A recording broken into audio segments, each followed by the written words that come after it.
tonight is our last formal meeting, I thought we could all chant together that metta chant. May all beings without feet receive my love.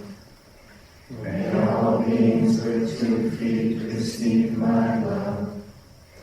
May all beings with 4 feet receive my love. May all beings with many feet receive my love. May all beings without feet do me no harm. May all beings with 2 feet do me no harm. May all beings with 4 feet do me no harm. May all beings with many feet do me no harm. Measureless is the Buddha. Measureless is the Dhamma. Measureless is the Sangha. Measureless is my love for all beings. May no harm come to them. That's it. So simple. But this is how we can bring up that kind of universal love. And then if we meet a spider or a centipede or an angry human being, we can contemplate or try to bring up this kind of intention. And we also know that all beings are the owners of their karma. We are all the owners of our karma. We all have a particular little bundle that we carry, and we can't say, okay, you take it and I'll take yours. That's just not possible. So if somebody is misbehaving, if somebody is misguided, then we can contemplate, this person is the owner of their karma, born of their karma, related to their karma, abides supported by their karma. Whatever karma, whatever actions that they do, as for them, so for me, of that they are the heirs. So that's a way of bringing up compassion. If we can't practice metta towards them, if we can't practice compassion towards them, if we can't feel empathetic joy for someone, instead we're jealous, resentful and all that, we see them happy and rich and successful, and it doesn't please us because they've done us wrong. If we can't rejoice in the joy of their life, and we can't have equanimity about it, at least we can contemplate, well, whatever harm they have done to me, they are the heirs of that. I don't have to add to it and be the heir of my actions towards them.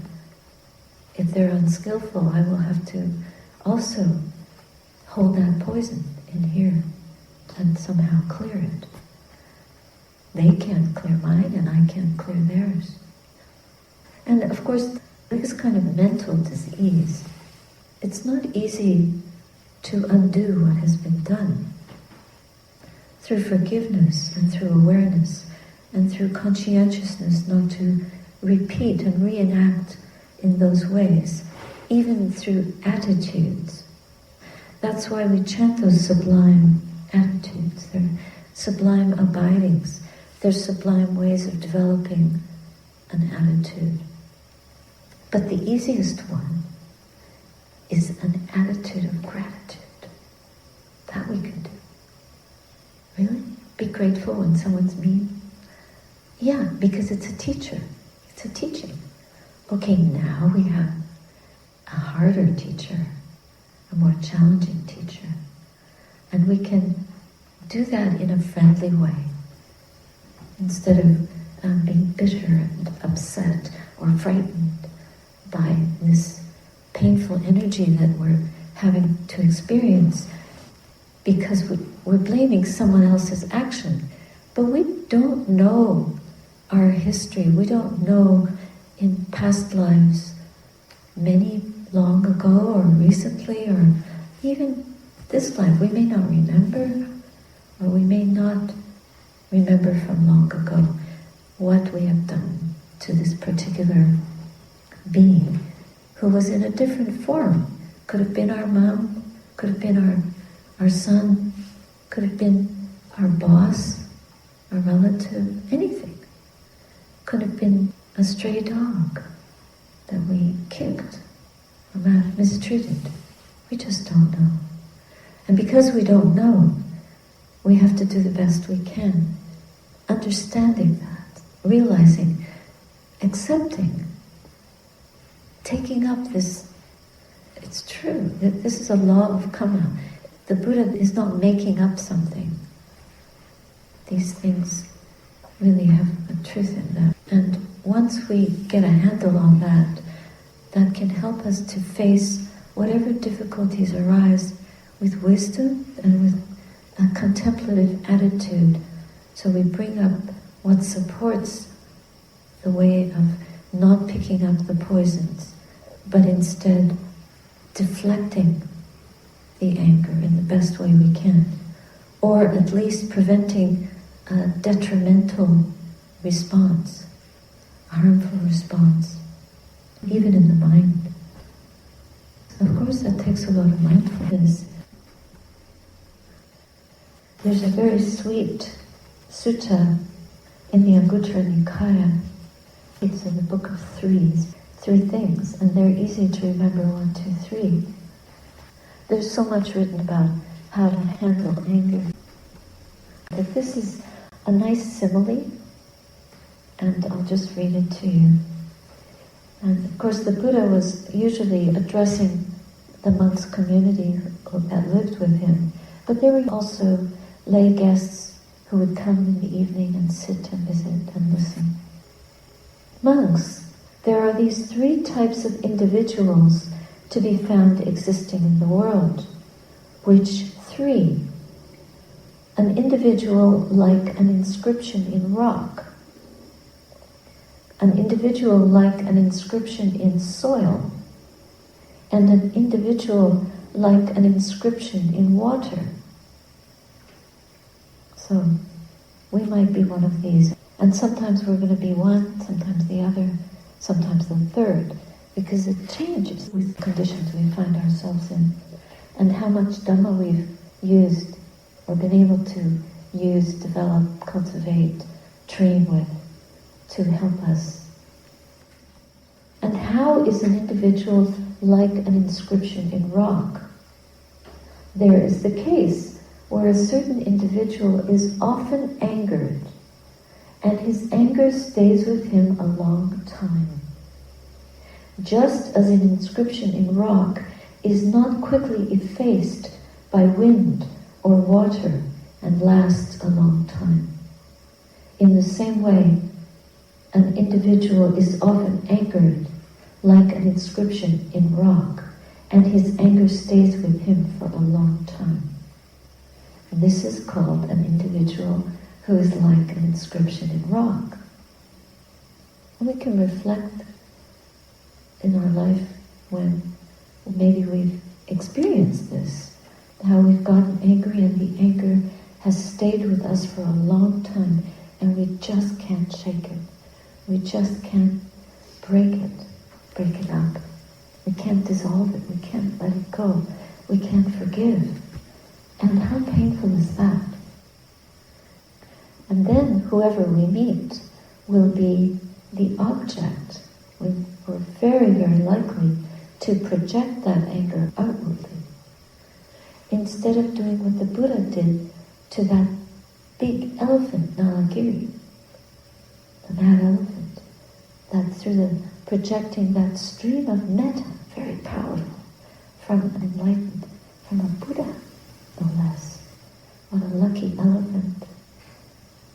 And then it just knelt down and paid homage to the Buddha. So if we don't show anger, if we don't retort and retaliate in the same way that we're being treated, that doesn't mean that the person who's upset with us is going to be like Nalagiri and bow down, thank us. They might get more angry. But what we are doing is we're doing what the Buddha did when the Brahmin came to him and scolded and abused him, and the Buddha just sat and just peacefully listened. The Brahmin was shocked. How come you're not upset? I've said such nasty things and you're so radiant. The Buddha points out about the food, offering the food to the guests, and if they don't eat, it belongs to him. So then, if we don't retaliate, the anger belongs to the person who's delivering it. It's like you don't accept the post when the mailman brings it. We always accept the post when our mailman shows up. And then he always gets a cookie or something. And he's very happy. So we always receive the packages. But we don't have to receive what people give us. But we can say thank you. Thank you so much. And then they will be shocked that we said thank you. At least we can be polite. And at least we can try to deliver polite words without a sarcastic tone. Well, thanks a lot. Because that's obviously we're upset. But to disempower that energy, we have to be very courageous and wise. We have to stand our ground in a good way. It's like when you're on a boat in the middle of the ocean and there's a hurricane blowing. Been there, done that. And you batten down the sails. You tighten everything up and you just hold on and pray that you can get through. And how is an individual like an inscription in soil? There is the case where a certain individual is often angered, but his anger doesn't stay with him for a long time. Just as an inscription in soil is quickly effaced by wind or water and doesn't last a long time, in the same way, a certain individual is often angered, but his anger doesn't stay with him for a long time. This is called an individual like an inscription in soil. Have you ever, as a kid, or as an adult even, gone down to the beach and drawn letters in the sand, and then the tide comes and quickly washes them away? Or you've built sand castles, and then a wave comes and just washes it away? Soil is much more forgiving. So a person who is like an inscription in soil, when they're angry, they're a little more forgiving. They get upset, they get irritated and agitated, and they might either grumble, or growl, or make a face, but then pretty soon they just drop it or say, okay, they give in, try to make amends, try to pacify. And we can think back and remember if we've been able to do that. That's like an inscription in soil. Anger doesn't stay for a long time. And how is an individual like an inscription in water? And this is the best one. This is the one we hope, we try, we train, we experiment, we give it a chance. Give peace a chance. And how is an individual like an inscription in water? There is the case where a certain individual was spoken to roughly, spoken to harshly, spoken to in an unpleasing way, is nevertheless congenial, companionable, and courteous. Just as an inscription in water immediately disappears and does not last a long time. It doesn't hardly last for an instant. In the same way, a certain individual, when spoken to roughly, spoken to harshly, spoken to in an unpleasing way, is nevertheless congenial, companionable, and courteous. This is called an individual like an inscription in water.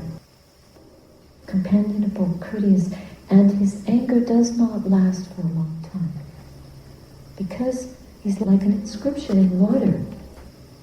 It just washes it away. This is the power of water.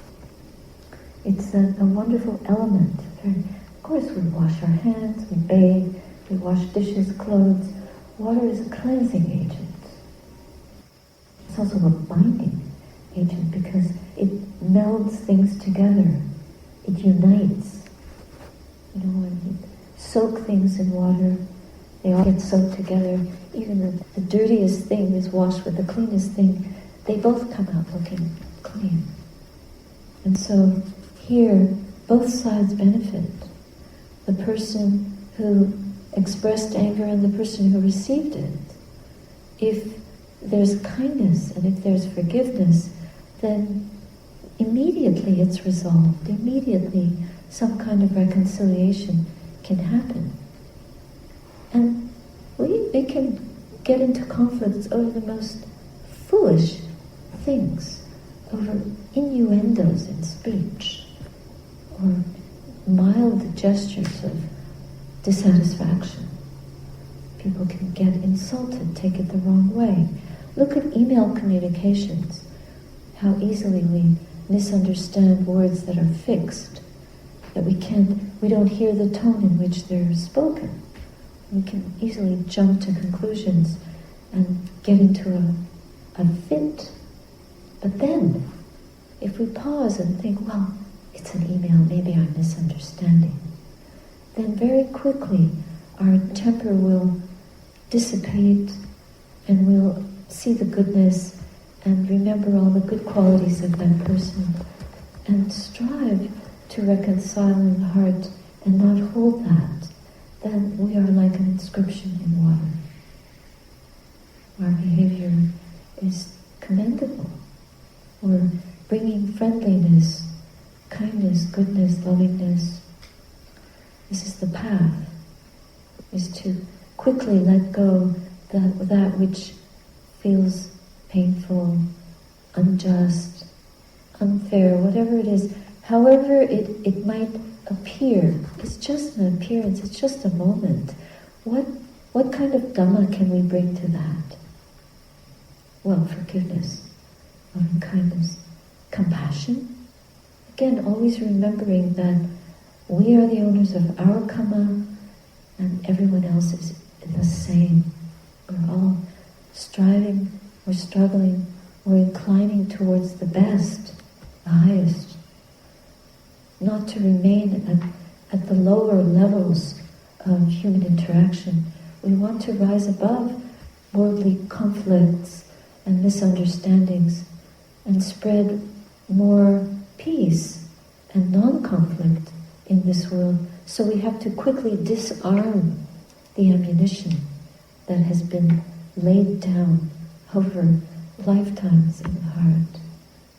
You have to finally give it up. Giving it up.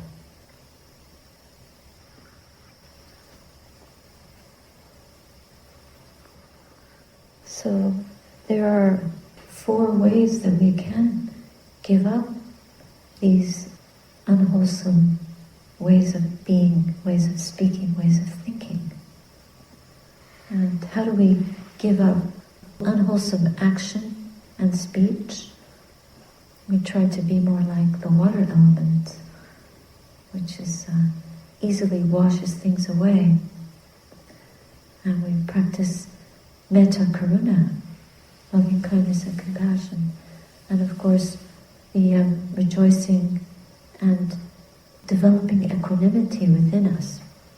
But specifically, the variations are patinissaga, which is relinquishing. Relinquishing means that we throw away. It's not throwing, but it's a form of giving up which is really not owning. And it's a wise, this is quite a developed way of giving up. In the Anapanasati Sutta, it's one of the final stages of, it's almost like relinquishing the world when we can do that. Because it's the forerunner and the precursor of developing the mind and our ability to know the mind so that it's prepared to receive the highest knowledge, the highest fruit of this path. To fulfill our aspiration for awakening, we need to be able to relinquish that which is unwholesome and burdens the heart, and it brings poor karmic results for us. We're trying to give that up because this is a life and a path, a work of purifying, of purification, which can bring the sweetest fruit, the culmination of the path.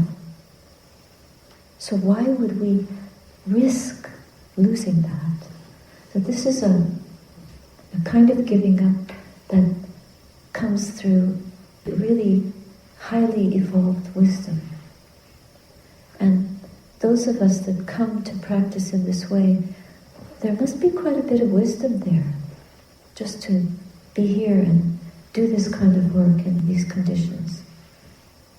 How many people in the world sign up to do this? It's quite rare. There are 6 billion people? 6.5, I don't know, in the world. So we're on the mountain. We're in the circle, in the sphere, in the field of merit that is close to the Buddha, close to the Dhamma, close to the Sangha. Now this is a cause for us to rejoice. The second kind of giving up it's called muti, which means freedom. It's a bit like getting out of jail. So you get the key, so you know how to open the door. And it's a way of telling ourselves in a situation where we might feel deprived or something is unjustifiable. It's not right. But morally, we haven't done anything wrong. We're blameless. So there's a blameless quality. We give up and we know that it's okay. We feel content with things just as they are. Again, reflecting on karma. We let things be. We're content with the outcome. And by doing that, it's as if we've freed ourselves from the prison of being angry at conditions, angry at life, upset with other beings, wanting revenge, wanting to protest and burn a flag or something like that. So what misguided ways of doing things that would be. If there are wrongs in the world and we want to point them out, there are forums for this. And we can do that in ways that are not fueled by anger or fueled by unwholesome speech. But to articulate our needs and to articulate a right way of doing things to those who are not prepared to listen would also be misguided or at the wrong time. Even if what we're saying is true. But if people can't listen, then we should free our minds from the prison of those views that make us believe we can change this. And just be patient. Practice contentment for now. And see how karma unfolds. Maybe there will be an opportunity at a later time to say our piece and say it with peace. And then there's chaga, which is charity, a way of giving where we give up or we give away. It's a generosity. And we give things, and we must not give with remorse. We must never regret that we've given. Oh, I gave her that nice sweater and she's not being very kind to me. Or we give a gift, but that person then isn't generous to us, and we resent it. Once we give something, and we've given it up, and it's a generous act, then we must try never to regret that, and not be remorseful, but really give it as if it's really gone, and savor the good intention behind it. That was meant to be charitable, to develop generosity. It's the hallmark, it's the dawn of the Eightfold Noble Path, is dana, dawn. It's spelled differently. Even before dawn, there's light in the sky that heralds the dawn. You know that dawn is coming. Some of the birds already are celebrating and singing, oh, the daylight will come, the night has ended. So charitable gift is like turning a light on in your heart, because from that, virtuous conduct is established through giving. It's the first inkling of practicing virtue, that you can give, and you give open-handedly, and you don't give something used, not liked, something you actually want to get rid of. That's not a gift. Measure your gift, that it is really a gift. You're actually giving up something that you do like because of appreciation of that person. And if you give them something shoddy, then they'll know you've not really given them a gift. So of course they won't be grateful. And they'll thank you in a sarcastic way maybe, and then you'll get angry. We have to be very careful and mindful of what gestures we make, because all body language is communication. And as noble students and disciples of the Buddha, we want to give in a way that upgrades our nobility. We're stepping up to the plate, to the higher practice that the Buddha is teaching, instructing. Do it like this, so try it. What will it feel like? That should bring joy in the heart. It should be a source of gladness, to be able to give to someone that you don't even like, because they too want to receive a gift. And they might be surprised and think, well, why is she or why is he giving me this gift? And then it's not a bribe. It's not because you want them to be nice to you. It's truly, there's just no expectation. It's just because you know the joy of giving. And it's more difficult, like practicing mettā to someone, practicing loving kindness to someone who's been really unpleasant, maybe more difficult. That's a higher practice for us. And if we can bring that up in the heart, then we will have overcome some obstacles to our own freedom. Freedom from anger, freedom from pain, freedom from holding a grudge, freedom from memories that cause us to grimace and get upset. We want to clear the slate. We want to reformat our disc, truly, through virtue. And virtue is like a key to the path of truth. It does open the door more and more. We're purifying ourselves through body, speech, and mind. So verily, verily, we develop virtue. Truthfully, leaning on truth, and satya is one of the paramis. Leaning on truth helps us lean towards nibbana. So chaga, as the third way of giving. And then the fourth way is analayo. This is a very beautiful word, analayo. It means emptiness, empty. So we're empty of greed. It's a way of giving that is empty of greed. It's so balanced that there's no one who gives and there's no one who receives. It's just a natural process that we share. We cannot hold anything back. We give without holding back. We give from a place of fullness of heart.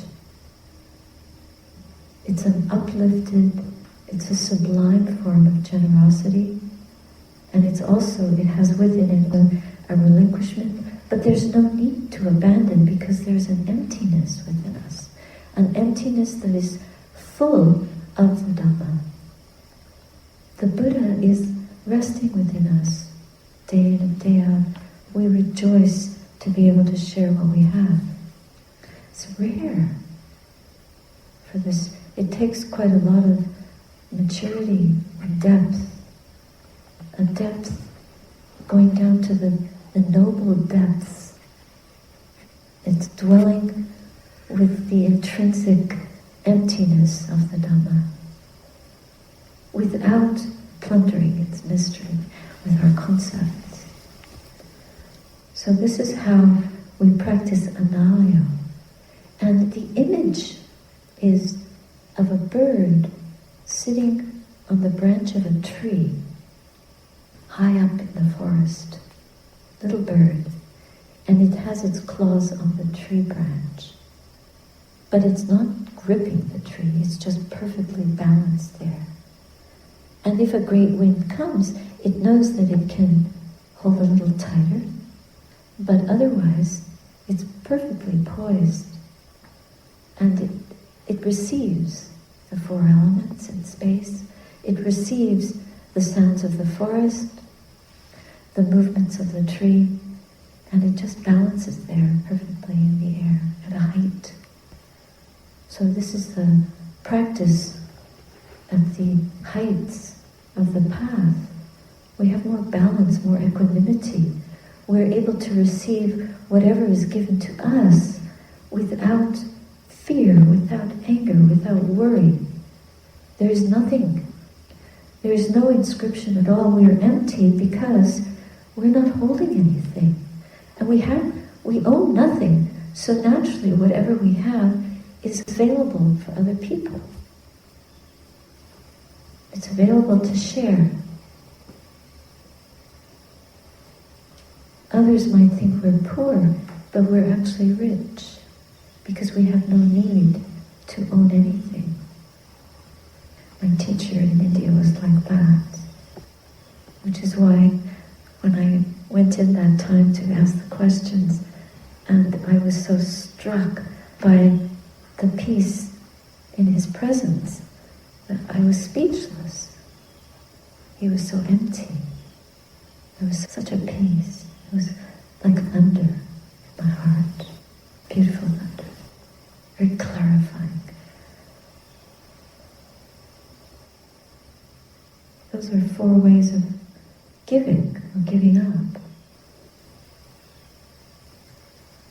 I thought I would end with this example. A man is walking on the beach and he sees a child throwing starfish back into the sea. And the man asks the child, "What are you doing?" He says, "What are you doing?"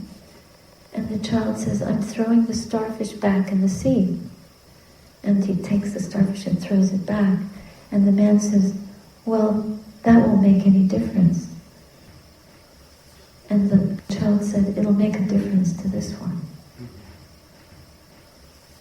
So we must always think that in the moment when whatever we're experiencing is excruciating, and we get angry because we feel like, why is this happening to me? Why is my best friend sick and dying of cancer at such a young age? Why did my mother die when she was so young? This is excruciating. But everything that we receive in life is a gift. And if we can receive the gift of that, it's like the child throwing the starfish back in the sea. It will make a difference to us. Because if we keep putting ourselves back into the sea, crossing the sea, as if we can swim to the other shore, into the sea of Dhamma, it will make a difference to us if we could just try that, instead of wearing our grief, wearing our anger, and sharing that. We have to learn that by reflecting more on the cosmic law of karma and the mystery of how that law works, and knowing that we came here to do a spiritual work, not just to get gratification from worldly pleasures and experiences. We came here to cleanse the heart and realize the truth. And everything that we receive is due to karmic causes and conditions. And so if we put ourselves back into the sea to swim farther and practice more, we will reach the other shore and we will truly understand the meaning of this journey. And it will be for our benefit.